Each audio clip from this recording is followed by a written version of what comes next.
Donc, chers frères et sœurs, nous devons faire beaucoup attention à ce que nous entendons, à ce que nous voyons. Alléluia. Et je vais vous dire, vous dire combien de choses négatives que la peur, déjà, elle est déjà négative en elle-même, mais combien de choses négatives, combien de choses, des corollaires accompagnent la peur. Alléluia. Beaucoup de choses négatives. Faites attention à ce que vous entendez. Parce que de la même manière que la foi vient de ce qu'on entend, qui vient de la parole, de la même manière, la peur vient de ce qu'on entend. Alléluia. Ne vous laissez pas, du coup, quand quelqu'un vient, parce que aussi nous verrons que la peur vient de notre entourage. Alléluia. Et on va parler de Job. On a vu combien de fois Job, lorsque tous ces malheurs lui sont arrivés, on a vu comment ses deux amis ont commencé à l'outrager, lui disant que si cela était arrivé à Job, c'est parce que Job avait péché. Alléluia. La mauvaise compagnie corrompt les bonnes mœurs. Même la peur peut venir de ton entourage. La peur peut venir de ta famille. La peur peut venir même de l'église, des frères en Christ. Alléluia. Tu dois soigner même ton entourage. Il y a des gens qui sont porteurs toujours de mauvaises nouvelles. Et nous allons le voir. Donc frère, c'est vrai que l'ennemi le provoque, mais à toi maintenant de boucher tes oreilles pour ne pas tout entendre.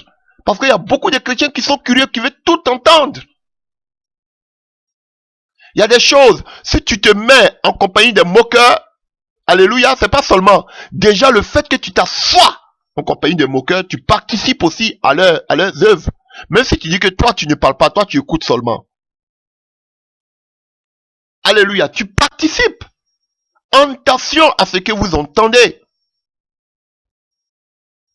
Alléluia. N'ayez pas peur de ce que les maîtresses, les enseignants peuvent dire en ce qui concerne la venue de votre enfant. Vous n'avez pas à avoir peur. Vous n'avez pas à avoir peur de ce que le médecin dira de votre santé ou de la santé de vos enfants. On a le médecin par excellence. Alléluia. N'ayez pas peur de tous vos projets, de tout ce que l'ennemi essaie de vous dire en ce qui concerne votre projet. N'ayez pas peur, car Dieu connaît les projets qu'il a formulés pour vous. Ce sont des projets de bonheur et ni de malheur. Alléluia. N'ayez pas peur des sorciers. N'ayez pas peur des œuvres occultes, car le Seigneur lui-même nous dit, dans le livre de Matthieu 10, verset 28, ne craignez pas ceux qui peuvent tuer seulement le corps, mais qui n'ont pas le pouvoir de tuer l'âme. Ne les craignez pas. Il vous a donné le pouvoir de marcher sur toute la puissance des ténèbres. Frère, et rien pourra vous nuire. Je vais vous exhorter. Parce que Satan falsifie. Souvent, vous vivez par la peur. Vous pensez que non, il faut être prévoyant. On ne sait pas. Ça ne veut pas dire que la foi, ça ne veut pas dire que faut pas être aussi, faut pas être prévoyant. Frère, on ne vous dit pas de tout dépenser ou bien de dépenser votre argent. Vous devez aussi gérer. On a vu le pays qu'on appelle, on a vu que quand le miracle s'est produit avec les 5000, les 12 paniers, on les a ramenés. Frère, vous ne devez pas vivre par la peur. Vous ne devez pas avoir peur, alléluia, de parler de la part du Seigneur Jésus-Christ de Nazareth. Ça, j'en viens. Je vais finir par là. C'est une exhortation pour vous en ce soir.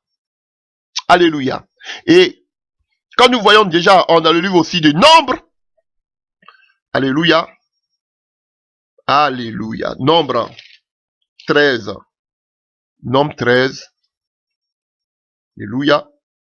Ici, on voit en même temps ce qu'ils ont entendu et ce qu'ils ont vu. Alléluia. À partir du verset 27. Nombre 13 à partir du verset 27. Voici ce qu'ils rencontraient à Moïse. Nous sommes allés dans le pays où tu nous as envoyés. À la vérité, c'est un pays où coule le lait et le miel. Et en voici les fruits. Mais le peuple qui habite ce pays est puissant. Les villes sont fortifiées, très grandes. Nous y avons même vu des enfants d'Anak. Les Amalécites habitent la contrée du Midi. Les Essiens, les Jébousiens et les Amoriens habitent la montagne. Et les Cananéens habitent près de la mer et le long du Jourdain. Caleb fit taire le peuple qui murmurait contre Moïse. Il dit, montons, apparons-nous du pays, nous y serons vainqueurs. Mais les hommes qui avaient allé avec lui dirent, nous ne pouvons pas monter contre ce peuple, car il est plus fort que nous. Et ils décriaient devant les enfants d'Israël le pays qu'ils avaient exploré. Il dit, le pays que nous avons parcouru pour l'explorer est un pays qui dévore ses habitants. Tous ceux que nous y avons vus sont des hommes d'une haute taille. Et nous avons vu des géants, enfants d'Anak, de la race des géants. Nous étions à nos yeux, eux à l'heure, comme des sauterelles. Alléluia. Frères, voici des chrétiens qui sont allés explorer la terre promise, qui viennent regarder les témoignages. Frères, vous devez... la peur se communique. Il y a des gens qui sont experts en communiquer la peur en toi, par les paroles. Parmi tous ces espions-là, il y avait seulement une personne, pour ne pas dire Caleb, et puis Josué, alléluia, qui ont déchiré les vêtements. Sinon, tout le reste, ils ont commencé à pleurer. Et par le rapport de ces personnes, quand vous allez voir, on peut lire, Nombre 14, verset 1. L'assemblée et toute l'assemblée éleva la voix et poussa des cris, et le peuple pleura pendant toute la nuit. Tous les enfants d'Israël murmuraient contre Moïse et Aaron, et toute l'assemblée leur dit, que nous sommes pas nous morts, que sommes-nous pas morts dans le pays d'Égypte, ou que ne sommes-nous pas morts dans le désert? Pourquoi l'Éternel nous fait-il aller dans le pays où nous tomberons par l'épée, où nos femmes et nos enfants deviendront une proie? Ne vaut-il pas mieux pour nous retourner en Égypte? Et il se dit l'un à l'autre, nommons un chef et retournons en Égypte. Vous avez vu comment la parole d'une personne peut te ramener dans le monde? Comment la parole d'un chrétien peut te ramener dans le monde? Comment le caractère et le comportement d'un chrétien qui t'a blessé peut te ramener dans le monde? Ils voulaient repartir en Égypte parce que les frères en Christ les avaient blessés par leur rapport. Parce qu'ils avaient entendu, ils n'avaient plus le courage de vivre la vie chrétienne. Ils voulaient retourner dans le monde en Égypte. Frère, je vous dis, la peur amène à la mort. De quoi as-tu peur? Frère, les gens même se voyaient. Ils avaient les fruits dans les mains. Mais ils disent qu'ils ne peuvent pas combattre. C'est Dieu qui avait combattu pour eux jusqu'à la porte de la terre promise. Ils disent qu'ils ne peuvent pas combattre. Pourquoi? Parce qu'ils ont regardé à la taille alléluia, de ces peuples. Des fils d'Anak, de haute taille. Nous, on se voit petits. C'était là le problème de Timothée. Il se voyait petit. Je n'ai aucune connaissance. Je n'ai pas de diplôme théologique. Alléluia. Qu'est-ce que je peux dire? Par quoi je vais commencer? Frère, sois un Caleb. Sois un Caleb. Je vais t'exhorter ce soir pour que tu n'aies pas peur. Rentre dans cette vision que Dieu t'a donnée. Rentre dans cette vocation à laquelle Dieu t'appelle. Frère, n'aie pas peur. Tu n'es pas obligé de prêcher comme les autres qui parlent qu'on appelle qui parlent l'hébreu ou bien le grec. Frère, c'est pas à ça que Dieu t'a appelé. Mais en chacun de nous, Dieu a déposé une grâce particulière. Tu dois d'abord connaître la grâce que Dieu a mis en toi et fonce. Ce n'est pas un esprit de peur. Tu veux regarder tu veux regarder comme on appelle ces caïfs modernes. Tu vas jamais te lever. Tu vas regarder ces gens-là, alléluia, ces lévites ou ces sacrificateurs. Tu vas rester toujours couché là. Frère, tu as besoin de te lever. Tu as besoin de te lever. J'arrive par rapport à ça. Tu as besoin de te lever. Ne laisse pas cette grâce mourir en toi. Parce que tu attends des rapports. Parce que tu vois les autres en train de prêcher avec assurance. Tu te dis, mais est-ce que je pourrais arriver un jour?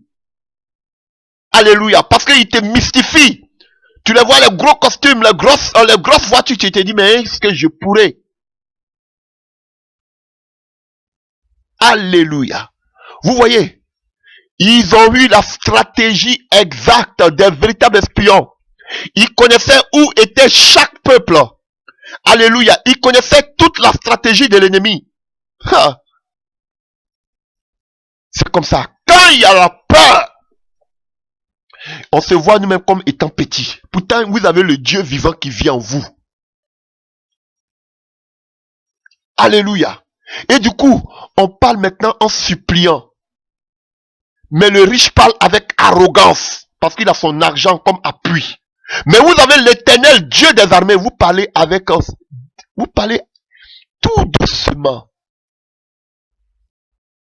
Parce que vous êtes complexé. On ne vous dit pas d'être impoli. Non. Mais vous devez parler avec audace. Car le royaume des cieux est forcé, ce sont les violents qui s'en emparent. Dieu cherche des hommes et des femmes audacieux. Alléluia. C'est comme ça. Vous cherchez à faire, qu'on appelle, comment vous appelez ça? Le combat spirituel. Vous connaissez toutes les stratégies du combat spirituel. Ah, on sait que l'ennemi agit comme ça. On sait que l'ennemi agit comme ça, comme ce peuple-là. Ils savaient où ils connaissaient les maris de nuit, ils connaissaient ceci, ils connaissaient cela. Frère, mais ils avaient peur de tous ces démons. Et ils disent, nous ne pouvons pas les combattre. Ils sont trop grands. Nous-mêmes, quand on se voit, eux-mêmes, quand ils nous voient, nous sommes comme des sauterelles. Nous-mêmes, quand on se voit, on est comme des sauterelles. Déjà, la parole qui sort de ces personnes, qui était l'espoir de tout ce peuple, frère, du coup, ça plombait en même temps la vie spirituelle de toute cette assemblée. Voilà pourquoi ne mangez pas à tout temps les nourritures. Ne buvez pas toutes sortes de breuvages. Il y a des gens qui vous inculquent la peur. Il y a des gens qui pensent que mais vous êtes encore au béaba, vous n'avez pas la grâce de Dieu en vous. C'est pas possible. Dieu ne peut pas le faire avec vous. C'est pourquoi Amos 3, verset 3 va nous dire, deux personnes ne peuvent pas marcher ensemble s'ils n'ont pas la même manière de voir. Frère, c'est pas avec tout le monde que tu dois marcher. Des gens qui vont te communiquer la peur, ne marche pas avec eux. Parce qu'ils seront un blocage dans ta vie. Quelqu'un qui ne peut pas t'encourager à aller de l'avant, à avancer, à grandir, te donner des conseils positifs, frère, débarrasse-toi de cette personne. Elle sera une carie dans tes os, elle sera un piège pour ta vie.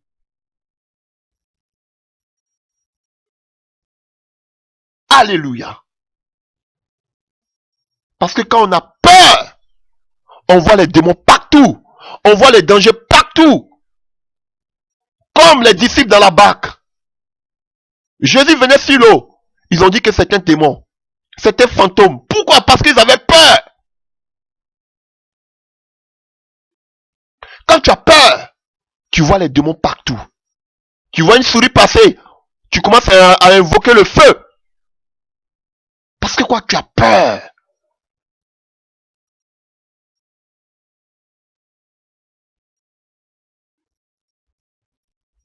Ce que nous attendons et ce que nous voyons. Le peuple d'Israël voulait retourner en Égypte, dans le monde, parce que les frères les avaient fait peur, les avaient blessés par les paroles. Les frères ont créé la peur en eux. Alléluia. Il y a de belles histoires comme ça dans la Bible que je ne peux pas tout énumérer. Je vais parler de la vie de Jairus. Alléluia. Alléluia. Ce pasteur, si je peux m'exprimer ici, vous pouvez le voir dans le livre de Luc 8, à partir du verset 49. Il appelle Jésus pour que Jésus puisse guérir sa fille de 12 ans. Et pendant que Jésus va avec lui, on voit que la femme qui a la paix de 12 ans aussi vient toucher la pente de la robe de Jésus. Frère, c'est comme ça. Des gens peuvent prendre souvent la grâce. Des gens qui se sont donnés au Seigneur, mais qui vivent, qui se sont donnés actuellement, ils viennent et Dieu fait des choses merveilleuses dans leur vie. Alléluia. Et vous êtes là 30 ans dans la foi chrétienne, mais votre vie n'avance pas. Alléluia. Mais ne vous découragez pas. Une sœur qui vient d'arriver en même temps se marie. Vous êtes là il y a longtemps, vous attendez, vous cherchez un homme, vous ne trouvez pas. C'était le cas de Jairus. Il avait besoin de la guérison, quelqu'un vient lui voler la guérison. Alors, lorsque Jésus partait avec lui, après, en même temps on voit des personnes, ses serviteurs qui arrivent pour lui dire, ça ne vaut plus la peine de gêner le maître. Ne le gêne plus, ne gêne plus le maître. Ça vaut plus la peine de crier, de prier. Nous, on a vu de nos propres yeux, ta fille est morte. Ta situation est morte, c'est fini. Il n'y a plus de solution pour ta situation. Ça vaut plus la peine de gêner. Ça vaut plus la peine de prier, de craindre Dieu. C'est fini. La situation qu'on a vue là, rien ne peut la changer. La fille, elle est morte. Ta situation est morte. Vous pouvez le lire. Pour briser la foi de ce monsieur. Il ne pouvait pas attendre que le monsieur arrive avec Jésus à la maison pour lui dire que, on voulait pas te déranger, mais ils sont arrivés sur la route pendant qu'il était en train de faire sa marche avec le Seigneur. Ils sont venus pour couper sa foi chrétienne. Arrêter sa foi chrétienne. Avec quoi? Les mauvais rapports. Il y a des gens qui sont des experts. Alléluia. Et ce mauvais rapport, alléluia, j'en ai connu, je vois tous les jours, chaque jour. Des gens, quand tu es avec eux, ils ne te font que parler de leurs malheurs. Les malheurs. Et ils veulent que tu les écoutes.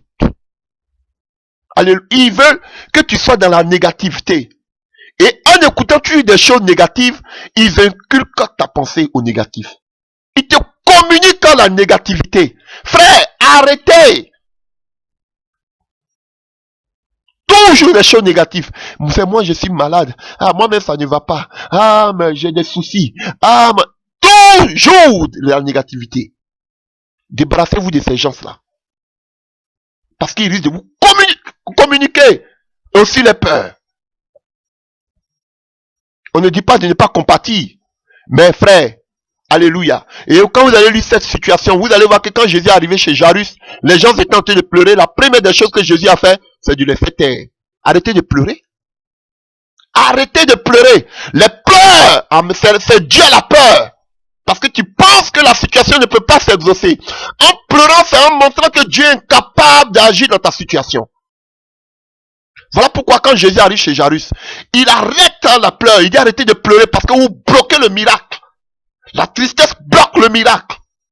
La peur bloque le miracle. Les raisonnements bloquent le miracle. Voilà pourquoi sur la route, Jésus pouvait dire à Jairus, ne crains point, garde ta foi. Vous voyez, la foi est toujours contraire à la peur. La peur est toujours à côté de la foi. Si tu quittes la foi, maintenant automatiquement tu glisses dans la peur. Voilà pourquoi nous devons toujours rester sur le roc de la foi.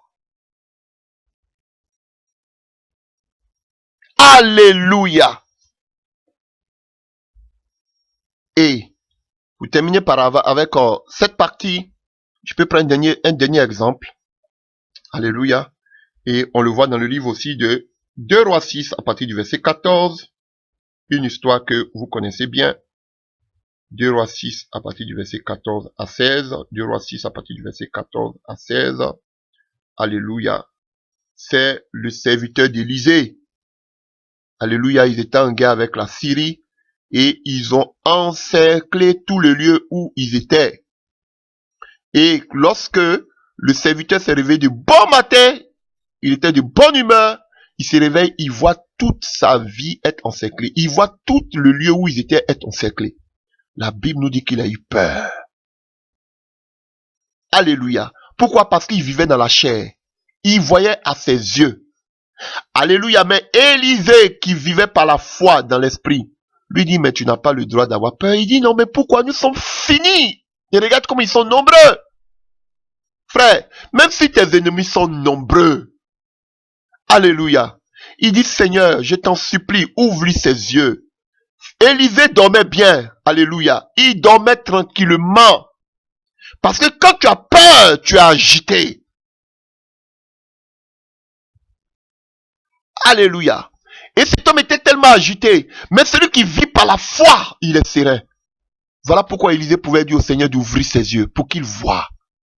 Et quand il a vu, il dit, nous, ceux qui sont avec nous sont plus nombreux que ceux qui sont là.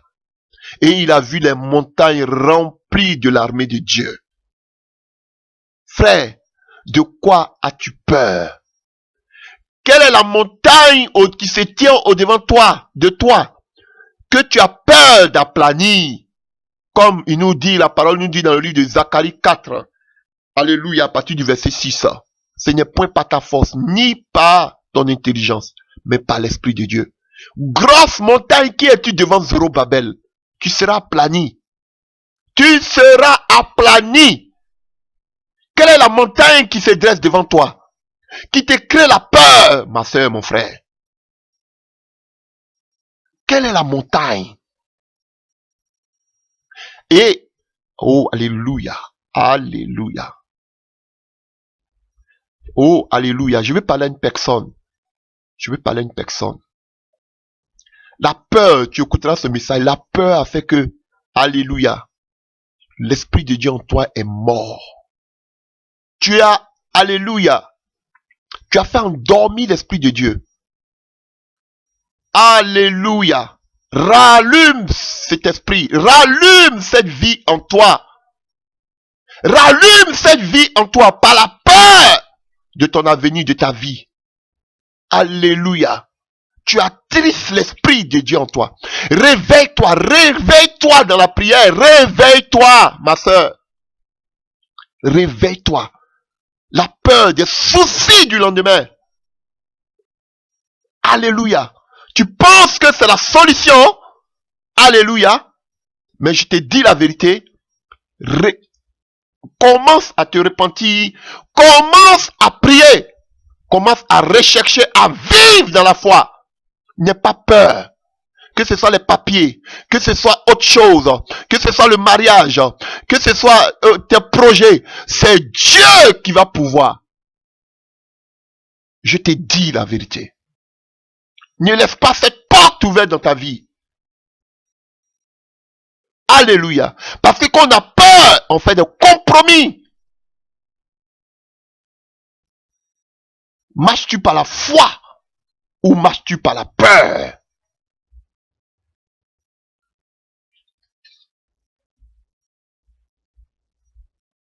Et frère, souvent par la peur, nous posons des pas. Alléluia. Pour prévenir, nous avons peur tellement de l'avenir que nous sommes obligés de mettre, comme on dit dans notre jargon, de mettre des pierres en bas de tes pieds. Alléluia. Tu es prévoyant. Alléluia. Et tu fais des stratégies. Alléluia. Parce que tu as peur. L'enfant de Dieu vit par la foi. Or, sans la foi, il est impossible à quelqu'un de plaire à Dieu. Il y a quelqu'un comme vous aussi qui a fait des plans. Alléluia. Mais que lui-même, il a dit, on va le lire. Je vais comprendre le livre de Job. Prenons le livre de Job. Voilà. Cherchez après 2 Chroniques. Alléluia. Vous allez voir Esdras, Néhémie. Alléluia. Esther. On est dans Job. Alléluia. Job 1 à partir du verset 1. Il y avait dans le pays de Dut, un homme qui s'appelait Job. Et cet homme était intègre et droit. Il craignait Dieu et se détournait du mal. Il lui naquit 7 fils et 3 filles. Il possédait 7000 brebis, 3000 chameaux, 500 paires de bœufs, 500 ânesses et un très grand nombre de serviteurs. Et cet homme était le plus considérable des fils de l'Orient. Verset 4. Alléluia. Verset 4. Ses fils allaient les uns chez les autres et donnaient tour à tour un festin. Et il invitait leurs 3 sœurs à manger et à boire avec eux. Et quand les jours de festin étaient passés, Job appelait et sanctifiait ses fils, puis ils se levèrent du bon matin et offraient pour chacun d'eux un holocauste, car Job disait, peut-être mes fils ont-ils péché et ont-ils offensé Dieu dans leur cœur. C'est ainsi que Job avait coutume d'agir. Alléluia. À partir du verset 13.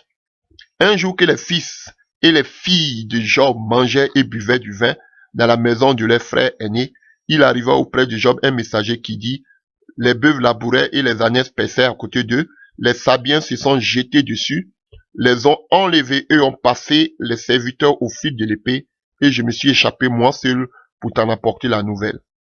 Alléluia.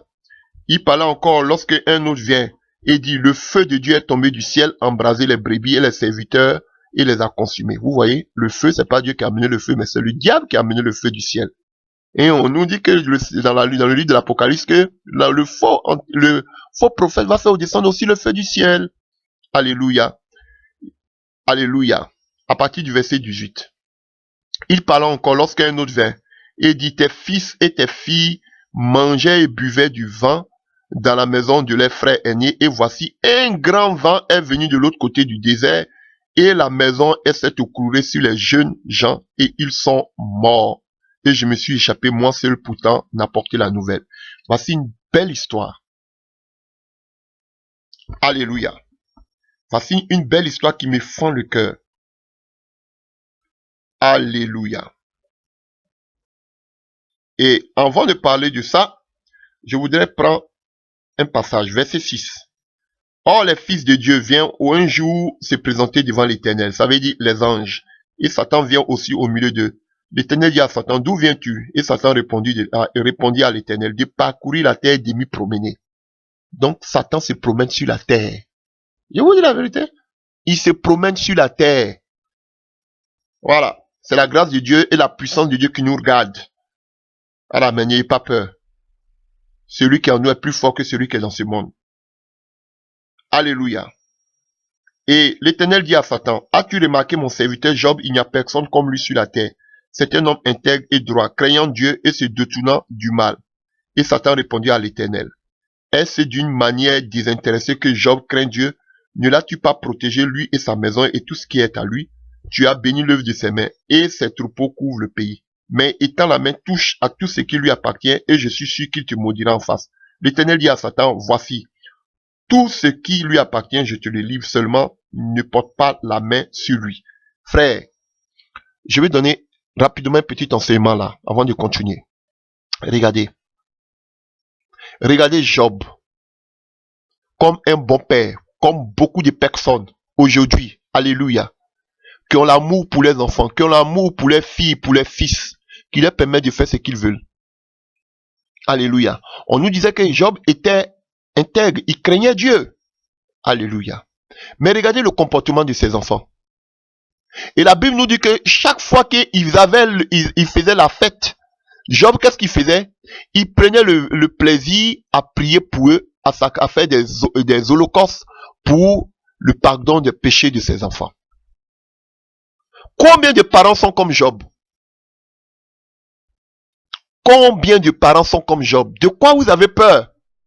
Job avait peur que ses enfants pêchent contre l'Éternel. Mais alléluia. Mais Job n'agissait pas de la bonne manière. Job pensait que c'est en faisant les offrandes. Job pensait que c'est en priant pour ses enfants que ses enfants allaient parvenir, comme on appelle, au salut.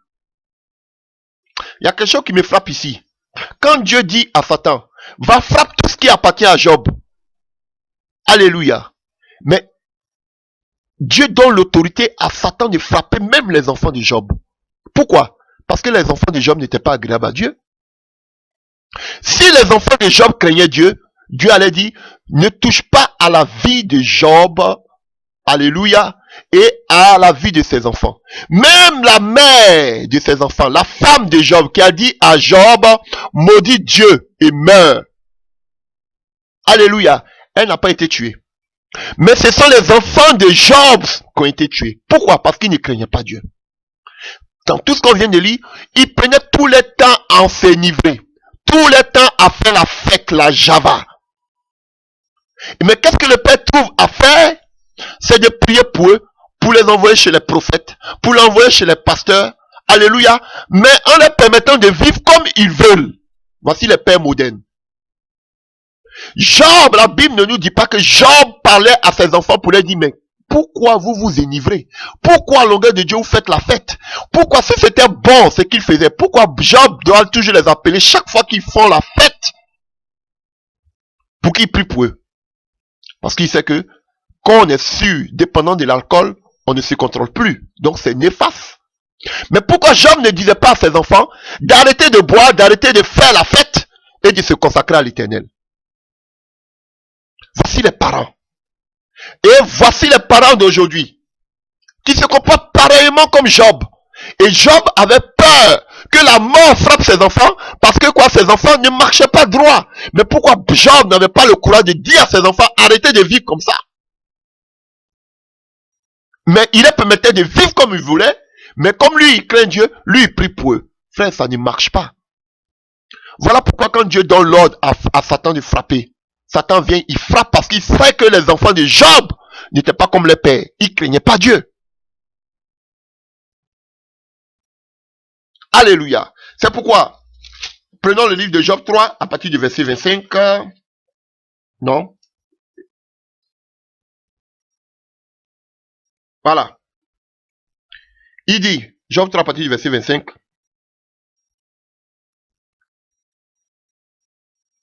Ce que je crains, c'est ce qui m'arrive, et ce que je redoute, c'est ce qui m'atteint. Je n'ai ni tranquillité, ni paix, ni repos, et le trouble s'est emparé de moi. Frère, voici ça. Quand tu marches par la foi, ici, tu as la tranquillité. Quand tu marches par la foi, tu as la paix. Quand tu marches par la foi, tu as le repos. Quand tu marches par la foi, tu n'es point troublé, quelles que soient les situations. Alléluia. Mais quand tu marches dans la vanité de ce monde, dans la chair, tu n'as pas de tranquillité, tu n'as pas de paix, tu n'as pas de repos, et tu es troublé. Parce que tu te poses des questions, si ce qui sera ton avenir, sur ta situation, sur la situation de tes enfants. Et Job dit ici, ce qu'il craignait, c'est ce qui arrive. Ce qu'il redoute, c'est ce qu'il atteint. Il craignait quoi? Ce qu'il craignait, c'est que ses enfants soient qu'on appelle exterminés par la mort. Parce qu'il vivait mal. Il ne voulait pas que ses enfants, alléluia, Job prenait le temps, il les permettait le samedi d'aller en discothèque, faites comme vous voulez, mais dimanche matin, je vous attends. Je dois prier pour vous. Ah, on se disait, waouh, c'est un bon père. Mais pourquoi il ne leur dit pas, il ne leur parlait pas de leur vie, de leur mode de vie? Son but, voilà pourquoi il faisait des sacrifices, des offrandes. Il priait pour eux.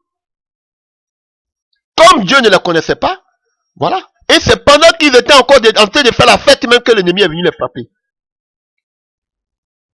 Parents, commencez à parler de la parole à vos enfants. Au lieu de prier pour eux. Ce sont des jeunes. On ne peut rien faire. Ah, le temps même va venir. On ne peut pas forcer. Parlez-leur de la parole. Et puis priez. Ce que Job craignait, c'est ce qui lui arrivait. Il craignait que la mort atteigne ses enfants par leur manière de vivre. C'est ce qui arrivait. Donc, la situation que tu as été de caresser. Alléluia. La situation que tu as été de regarder. Et tu te poses beaucoup de questions jusqu'à tu as des migraines, tu as des dépressions. Je te dis, tu n'as pas de tranquillité, tu n'as pas de paix ni de repos. Tu dois marcher par la foi. Et je vais vous donner quelques solutions. Alléluia. Job avait peur que ses enfants ne tombent, que la mort les frappe. La mort les a frappés. Ce que tu crains, c'est ce qui va t'arriver. Tu as peur du lendemain, ça va arriver. Alléluia. Parce que ce que tu confesses selon Ecclésiaste, c'est ce qui agit, c'est ce qui arrive. Donc soyez positifs dans vos paroles. Comme on l'a vu, c'est de l'abondance du cœur que la bouche parle. Marchez par la foi, frère.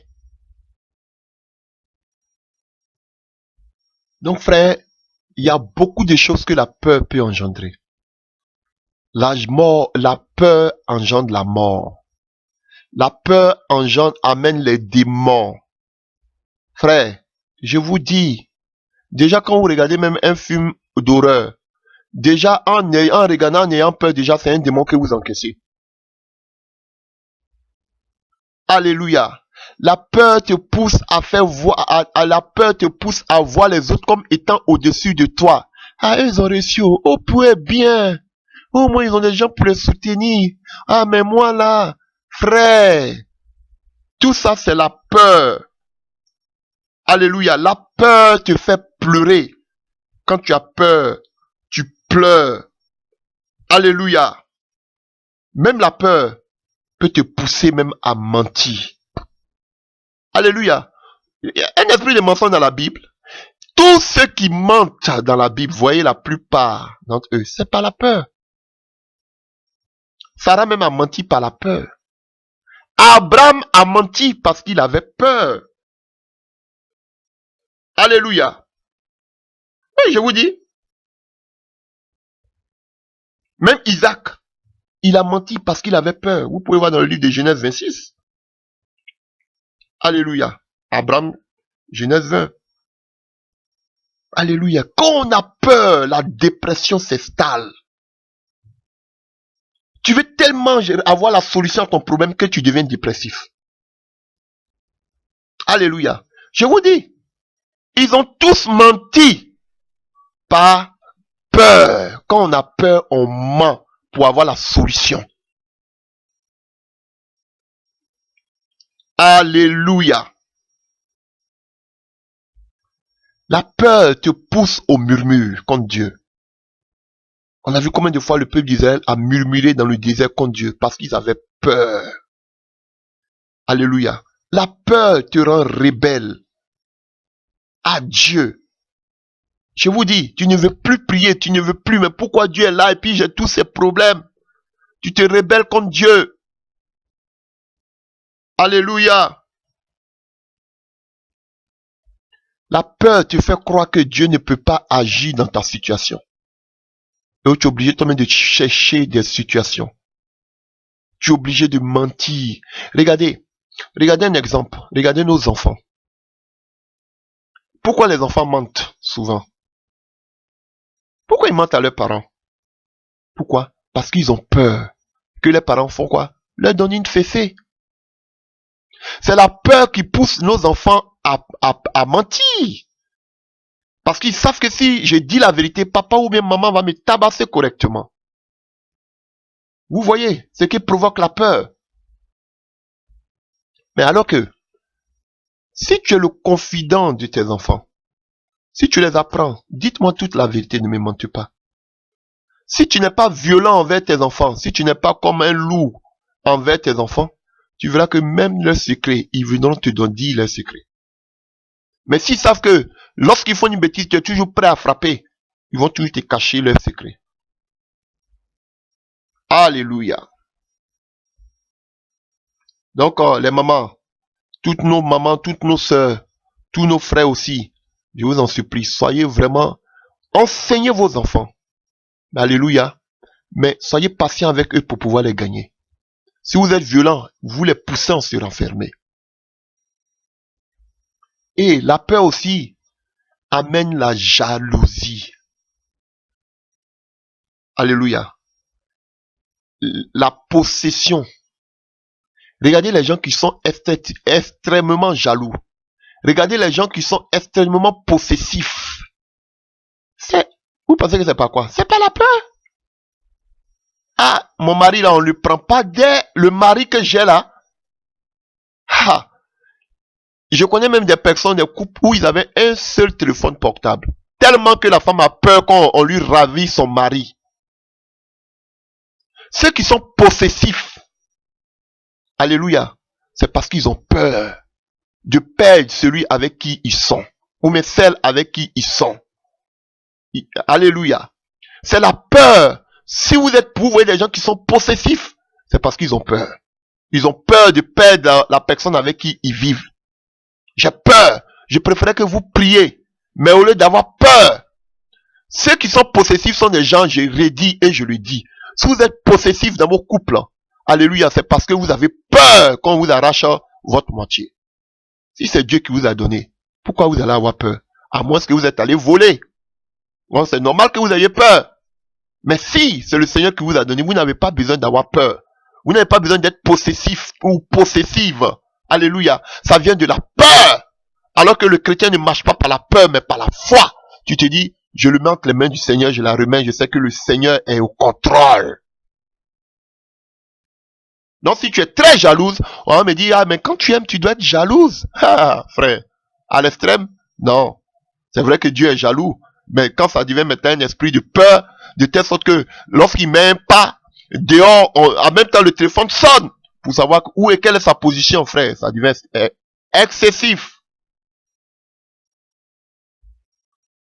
Quand on a peur de rester seul, de rester seul, alléluia, on laisse les personnes, on fait ce que notre entourage désire. Peur d'être, j'ai été, qu'on appelle, dans la famille, d'être rejeté par la famille. Alléluia. Peur de ne plus avoir d'amis. Donc, on est obligé de marcher selon, qu'on appelle, les décisions, selon le dit de ceux qui nous entourent. Alléluia. Et nous restons dedans parce qu'on a peur de vouloir rester seul. On se laisse diriger, contrôler par tous ceux qui nous entourent. Alléluia. La peur amène à la désobéissance. On a vu Saül. Combien de fois Saül a désobéi? Et lui-même il dit, parce que j'ai eu peur, parce que j'ai vu que tout le peuple s'éloignait de moi. Alléluia. Et la deuxième fois, parce que j'ai vu tout le peuple qui venait faire la guerre contre nous. Frère, quand on a peur, on désobéit à Dieu. Et cela a coûté, et Saül a payé cela cash, parce qu'il a perdu son royaume et son trône. Il a perdu, qu'on appelle la faveur de Dieu. Parce que tout simplement, il avait peur. Le fait que tu as peur, tu peux s'aimer. Tu peux poser des actes qui vont qu'on appelle, te priver de la gloire de Dieu. La peur, quand on a peur, on est pressé. Alléluia. On est pressé parce qu'on nous dit que le temps passe. La génération micro-ondes. Tout est rapide, pressé. Parce que quoi? On a peur que le temps nous dépasse. Le chronos.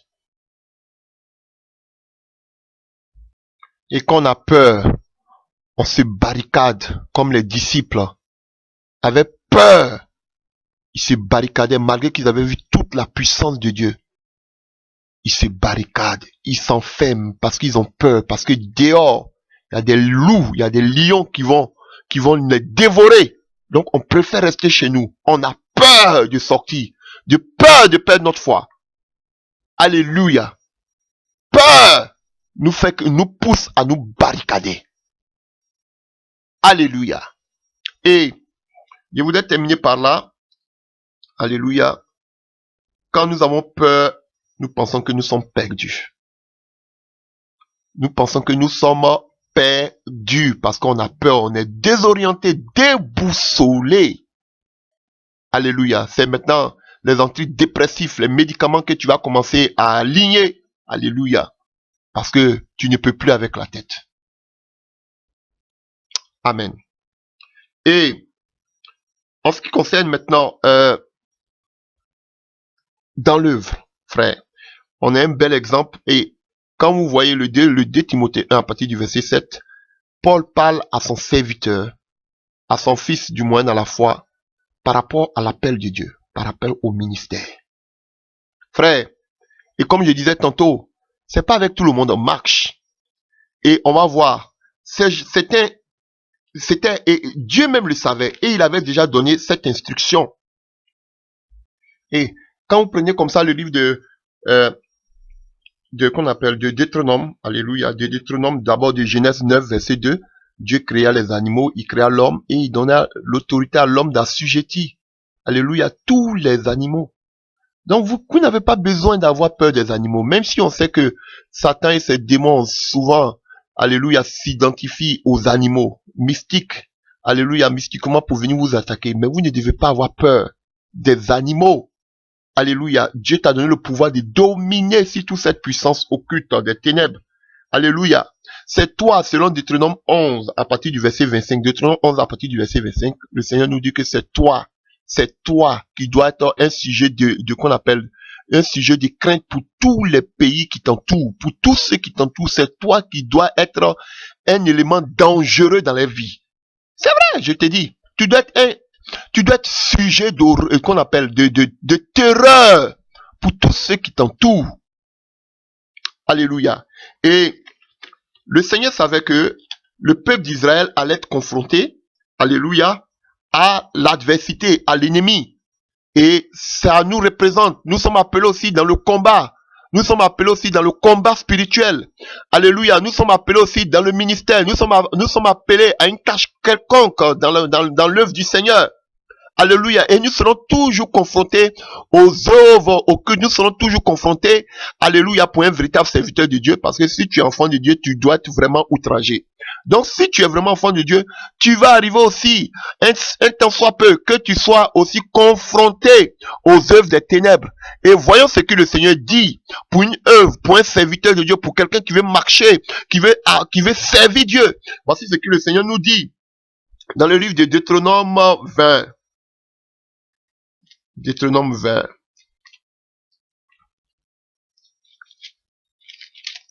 Deutéronome 20. À partir du verset 1. Il dit, le Seigneur dit, Deutéronome 20 à partir du verset 1. Lorsque tu iras en guerre contre tes ennemis et que tu verras des chevaux et des chars et un peuple plus nombreux que toi, tu ne les craindras point, car l'Éternel ton Dieu qui t'a fait monter du pays d'Égypte est avec toi. Donc voici la première recommandation. Quelle que soit l'adversité, quels que soient tous les moments difficiles que nous pouvons vivre, frère, tu ne dois pas avoir peur. Parce que c'est Dieu qui t'a sauvé, c'est Dieu qui t'a enlevé de ce monde. Il est fidèle. Même si toute une armée, que 1000 tombent à ta côté, que 10 000 tombent à ta droite, tu ne seras jamais atteint. Tu regarderas et tu verras la rétribution des méchants.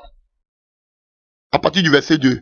À l'approche du combat, le sacrificateur s'avancera et parlera au peuple et leur dira, écoute Israël, vous allez aujourd'hui livrer bataille à vos ennemis. Que votre cœur ne se trouble point, soyez sans crainte et ne vous effrayez pas. Ne vous épouvantez pas devant eux, car l'Éternel votre Dieu marche avec vous pour combattre vos ennemis, pour vous sauver. Frère, et face à ce combat, on aura toujours besoin de quelqu'un, alléluia, pour nous encourager dans la foi, pour nous aider, pour nous donner des conseils bibliques. Et on a le Seigneur, on a l'Esprit de Dieu pour être là toujours avec nous, pour nous fortifier. Lui, le consolateur. Alléluia. Alléluia. À partir du verset 5. Les officiers parleront ensuite au peuple et diront, qui est ce qui a bâti une maison neuve et ne s'y est point encore établi, qu'il s'en aille et retourne chez lui, de peur qu'il ne meure dans la bataille et qu'un autre n'y s'y établisse. Qu'est-ce qui a planté une vigne et n'a point encore joui, qu'il s'en aille et retourne chez lui, de peur qu'il ne meure dans la bataille et qu'un autre n'en jouisse. Qui est-ce qui a fiancé une femme et ne l'a point encore prise, qu'il aille et retourne chez lui, de peur qu'il ne meure dans la bataille et qu'un autre ne la prenne. Les officiers continueront à parler au peuple et diront, qui est-ce qui a peur et manque de courage, qu'il aille et retourne chez lui. Vous voyez, on nous donne les différentes conditions. Vous voyez ici, pour un combat, pour quelqu'un qui veut annoncer l'évangile, frère, aujourd'hui, cette vision que nous prêchons, aujourd'hui, ce qu'est la vision authentique pour les derniers temps, pour avant le retour du Seigneur. Frère, cette vision a besoin d'être prêchée partout dans le monde. Et frère, vous êtes assis. Parce que quoi, vous avez peur. Parce que vous pensez que Dieu ne vous a pas mandaté comme on vous enseigne. Frère, l'Esprit de Dieu est là. Dieu a mandaté tout un chacun de nous pour annoncer cet évangile dans notre entourage, partout dans le monde entier. Et vous êtes assis. Alléluia. Alléluia. Et ici, face au combat, regardez ces gens de personnes, tous ceux qui ont des projets. Frère, tu n'es pas apte à aller à la guerre, à aller sur le champ, à aller sur le terrain pour annoncer l'évangile. Pourquoi? Parce que vous avez peur. Parce que quand on a des projets, il y a la peur qui s'installe. On a des projets, on veut que ces projets réussissent. Vous voyez ceux qui se sont mariés, ceux qui ont payé des vignes, tout cela. Voici les projets qui sont là, frère, qui est un blocage à la foi. Tous ceux qui doivent aller à la guerre doivent avoir la foi. Tous ceux qui doivent faire l'œuvre de Dieu doivent être des hommes de foi. Mais les gens sont empêchés parce qu'ils sont charnels, parce qu'ils pensent à leurs projets, à leurs vignes, à leurs familles. On parle des femmes ici. Alléluia. Ils pensent à tous les projets et personne ne veut faire aller à la guerre. Personne ne veut aller combattre les œuvres des ténèbres. Quand il dit combattre, c'est annoncer le Seigneur. Annoncer cette vision, annoncer le retour. C'est ce qui était le cas de Timothée. Non, moi je pense à ma petite famille. Non, moi je pense à mes projets. Alléluia. C'est ça qui se passe ici. Voici un premier cas qui bloque la foi. Les projets. Et quand tu es dans les projets, tu vis par la chair. Et quand tu vis par la chair, tu vis par la peur. Alléluia. Et le deuxième cas ici, il dit, à partir du verset 9,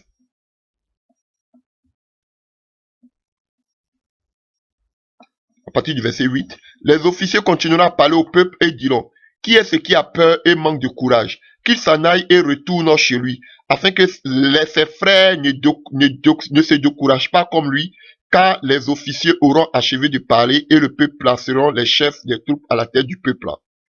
Vous voyez ce qui se passe ici? On demande que ceux qui ont peur, ils n'ont qu'à se retourner. Ceux qui ont peur, qu'ils se retournent. Alléluia, chez eux.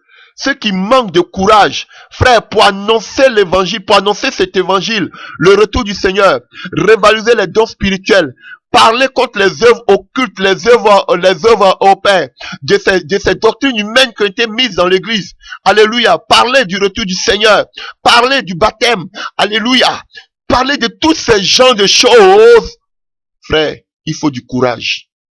Dénoncer les œuvres occultes, il faut du courage. Dénoncer ces faux prophètes, ces faux pasteurs, il faut du courage. Il ne faut pas quelqu'un qui ait peur, quelqu'un qui pense à la chair, quelqu'un qui n'a pas de courage. Frère, et ici, on nous dit, le Seigneur dit, ces gens de personnes qui ont peur, ils n'ont qu'à rester chez eux. Pourquoi? Parce qu'ils risquent de contaminer la foi des autres. La foi de ceux qui ont le zèle, qui veulent faire l'œuvre de Dieu.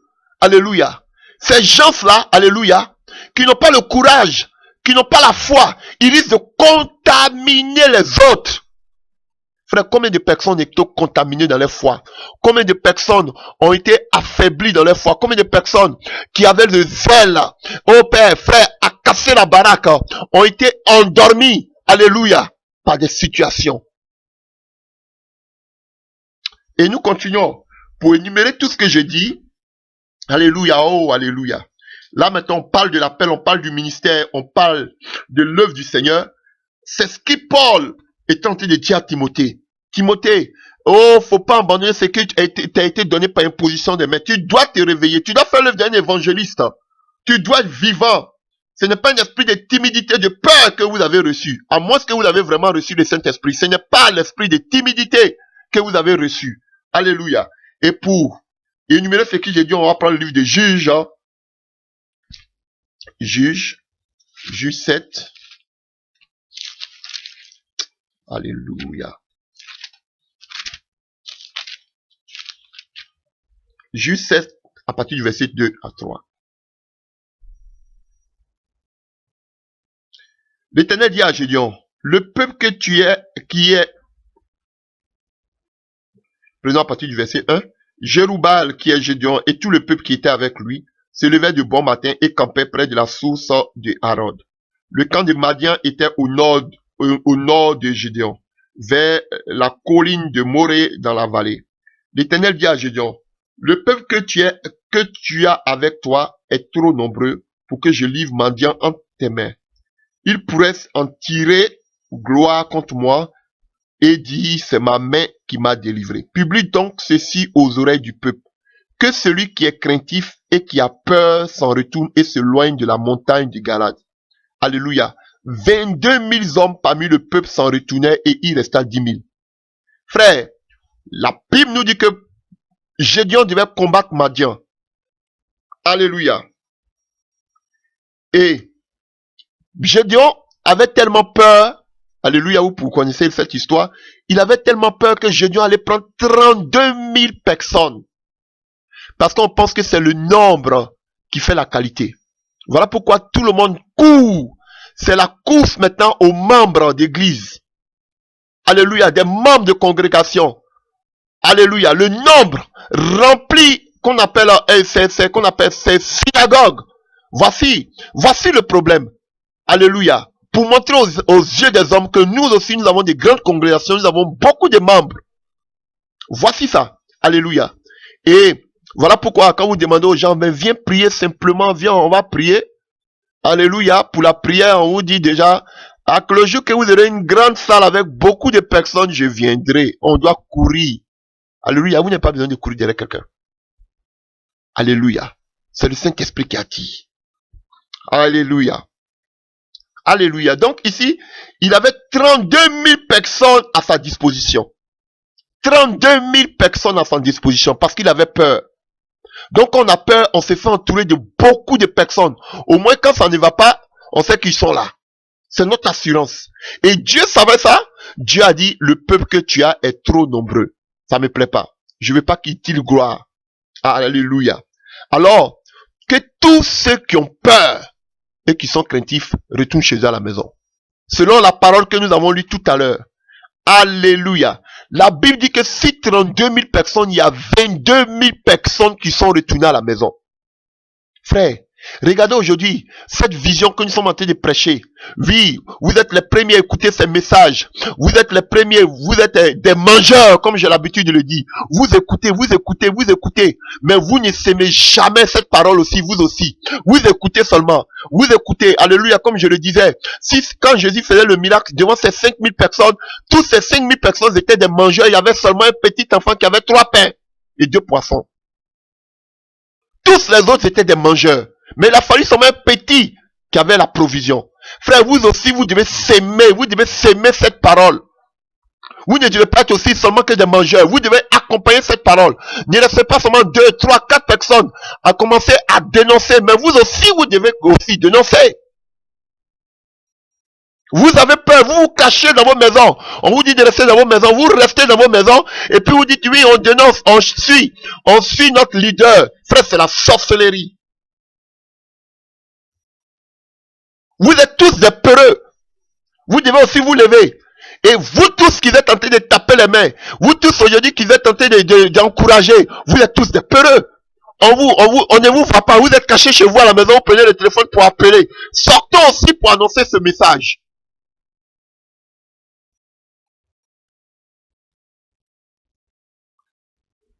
« 22 000 personnes sont parties à la maison. Parce qu'ils avaient peur. C'est comme ça aujourd'hui, beaucoup de personnes ont peur d'annoncer cet évangile. On les voit, ils sont venus en train de chanter. Oui, tomber sur l'onction, mais ils ont peur d'annoncer ce message. On dit, on n'a pas reçu ce mandat pour ça. C'est pas une question de mandat. C'est pas une Philippe, il a reçu quel mandat? C'est pas une question de mandat. Chasser démon, c'est quel mandat? Alléluia. Vous devez annoncer ce message. Au lieu d'avoir peur, au lieu de vous cacher dans vos maisons, vous vous barricadez dans vos maisons parce que vous avez peur. Si peut-être que dehors, tout est babylonisé. C'est la peur qui vous pousse à vous cloîtrer dans vos 4 murs. Alors que le peuple a soif. C'est toujours une seule personne qui doit partir et vous êtes là. Non, nous on te soutient, on t'amène, on te soutient. Alléluia. Et vous êtes toujours prêt à applaudir. Hypocrite.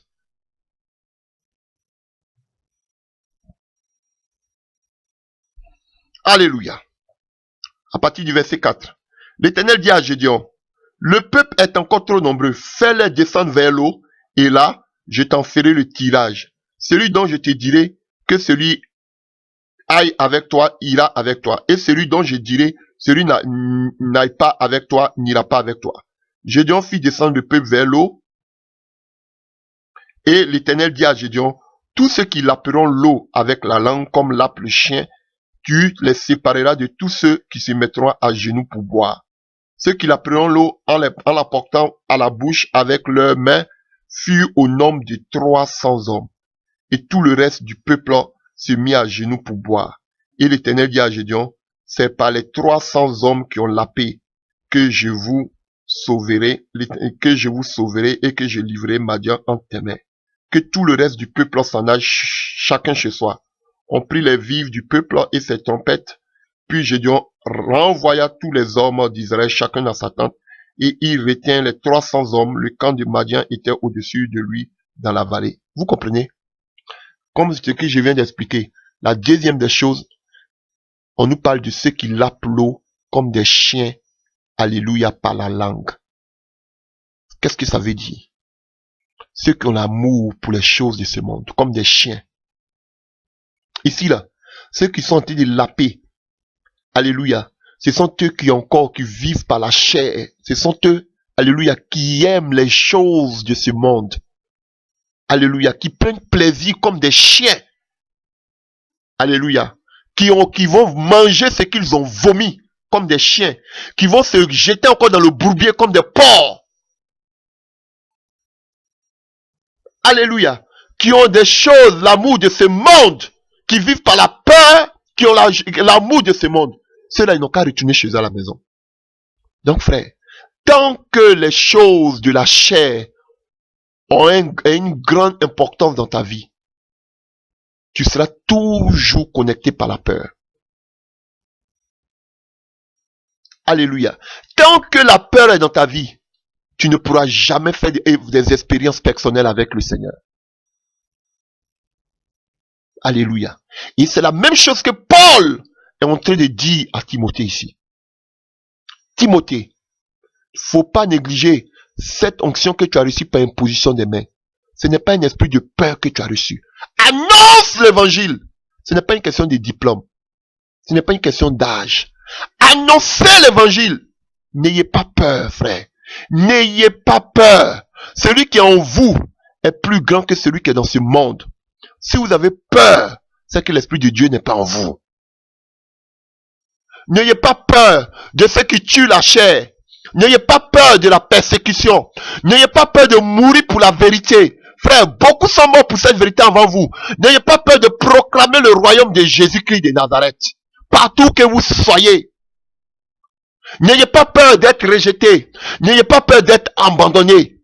N'ayez pas peur de tout perdre. Frère, n'ayez pas peur. Voilà pourquoi plus de 366 fois dans la Bible, on nous dit de ne pas avoir peur. Afin que l'œuvre de notre Dieu parte de l'avant dans ces derniers temps. Alléluia. Dieu cherche des audacieux, mais il ne trouve pas. Dieu cherche des personnes avec qui il fera des exploits, mais il ne trouve pas. Parce que tout le monde est barricadé, tout le monde a peur. Tout le monde court vers la chair, les inquiétudes de ce monde. Ce que tu crains, c'est ce qui t'arrivera, frère. Voilà pourquoi dépose tout entre les mains du Seigneur et marche par la foi. Alléluia. Et pour finir, que faire pour, alléluia, vivre par la foi? Pour vivre par la foi, je peux, dans le livre de Galates 5, à partir du verset 16, Paul nous dit, marchez selon l'esprit et vous n'accomplirez pas les désirs de la chair. Car la chair a des désirs contraires à ceux de l'esprit et l'esprit a des contraires à ceux de la chair. Et sont opposés entre eux. Alléluia. Donc, frère, afin que vous ne fassiez point ce que vous voudrez, si vous êtes conduit par l'esprit, vous n'êtes point sous la loi, frère. Donc, nous devons marcher par la foi. C'est ce que Paul nous dit. Donc, la première des choses que je peux vous dire, alléluia, c'est que nous devons marcher par la foi. Alléluia. Par l'esprit du moins. Alléluia. Et il le dit dans le livre de Romains 8, à partir du verset 14 que nous avons lu. Nous avons lu, car tous ceux qui sont conduits par l'Esprit de Dieu sont fils de Dieu. Et vous n'avez point reçu un esprit de servitude pour être encore dans la crainte, mais vous avez reçu un esprit d'adoption, par lequel nous crions. Alléluia. Et vous voyez, de la même manière que l'ennemi crie, nous aussi nous devons crier. Alléluia vers le Seigneur. L'Esprit lui-même rend témoignage à notre esprit que nous sommes enfants de Dieu. Alléluia. Ici, il y a toute la solution. Tu dois prier par l'Esprit. Alléluia. Reconnaître que tu es un enfant de Dieu. Alléluia, comme on le voit ici. Que tu es héritier. Alléluia. Connaître, alléluia. Connaître ton autorité dans le Seigneur. Avoir confiance en Dieu. En sachant que Dieu est toujours avec toi. Alléluia. Reconnaissant que Dieu est ton sauveur. Jésus est ton sauveur et qu'il aussi, il est ton refuge. Sachant que c'est lui aussi qui combat. Alléluia. En obéissant aussi à sa parole. Parce qu'il ne suffit pas simplement de savoir, mais il faut aussi obéir à sa parole. Alléluia. Donc, te rappeler aussi, tu dois savoir aussi que tu fais partie maintenant, à partir d'aujourd'hui, de la famille de Dieu. Et que tu dois marcher par l'esprit. Car dans le royaume de Jésus-Christ de Nazareth, nous marchons par l'esprit. Tu dois mettre toute ta confiance en lui. Alléluia. Ta confiance complète et l'aimer pleinement. Alléluia. Donc, pour finir, si tu veux, mon frère, ma soeur, tu peux lire Ésaïe 41 à partir du verset 10. Ésaïe 41 à partir du verset 10. Alléluia. Psaume 23, que vous connaissez. Et Psaume 56, verset 12. Job 13, verset 15. Et je voulais finir par le Psaume 23. Vous voyez, et David pouvait nous dire, quand je marche dans la vallée de l'homme de la mort, je ne crains aucun mal. Il ne craint rien. Parce que la houlette du Seigneur est avec nous. Vous n'avez pas à craindre. Parce que la houlette du Seigneur est avec vous. Même quand vous marchez dans l'ombre, on dit l'ombre. Alléluia. Alléluia. Ce n'est que l'ombre. Mais nous marchons dans la réalité avec le Seigneur et nous marchons sur toute la puissance des ténèbres. Et tout ce que je peux vous dire, c'est de prier pour chasser de votre cœur, de vos pensées, tout esprit de peur qui peut vous animer. Parce que sachez que la peur, c'est le premier moyen, c'est la première arme que l'ennemi, c'est par là que l'ennemi passe pour pouvoir vous atteindre. Lorsque la peur est là, vous êtes désarmé, maintenant il peut venir frapper. Voilà pourquoi vous devez prier pour de telle sorte que la peur n'ait pas de place d'entrer dans vos cœurs et dans vos pensées. Donc rejetez, renoncez à vos pensées, du moins à la peur. Chassez cet esprit de peur, parce que 2 Timothée 1 verset 7 nous dit que c'est un esprit. Chassez cet esprit de peur. Mais si on nous dit que ce sont des sentiments, alléluia, chassez cet esprit de peur de vos pensées, parce que ce sont les portes que vous ouvrez dans votre vie, par lesquelles l'ennemi pourra mieux vous contrôler. Alléluia.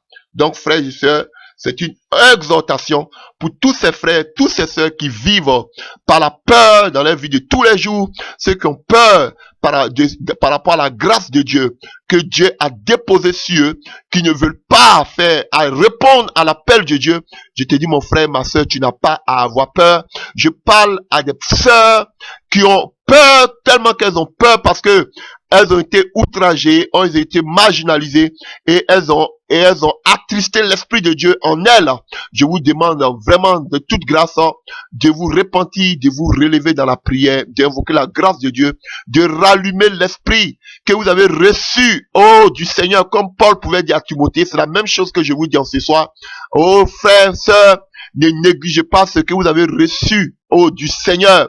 Et vous ne devez pas avoir peur, mais car c'est un esprit de force que vous avez reçu, un esprit de sagesse et un esprit d'amour. Que le Seigneur vous fortifie, vous qui traversez tous ces moments difficiles, vous qui vivez tous ces moments de dépression, vous qui vivez des moments de combat intense. Oh, alléluia. Sachez qu'aucun combat n'est au-delà de votre force. Alléluia. Car ils vous feront la guerre, mais ils ne vous vaincront jamais dans le nom de Jésus-Christ. Que vous soyez fortifiés. Même si vous ne voyez rien, même si vous n'attendez rien, sachez que le Seigneur est toujours là à côté de vous pour combattre avec vous. Alléluia. Il combat pour vous. Alléluia. Alléluia. C'est pourquoi je veux renvoyer tout esprit de peur de vos cœurs. Et qu'à la place de la peur, l'amour, la puissance de Dieu, la force de Dieu. Alléluia. Le Saint-Esprit remplisse vos cœurs maintenant de joie. Alléluia. Et qu'il installe dans vos pensées. Et alléluia, au nom puissant de Jésus-Christ de Nazareth, la foi, éternel Dieu, qui vous permettra de monter, de gravir, alléluia, toutes ces montagnes et de les aplanir dans votre vie, dans le nom de Jésus-Christ de Nazareth. Que le Seigneur vous bénisse. Amen.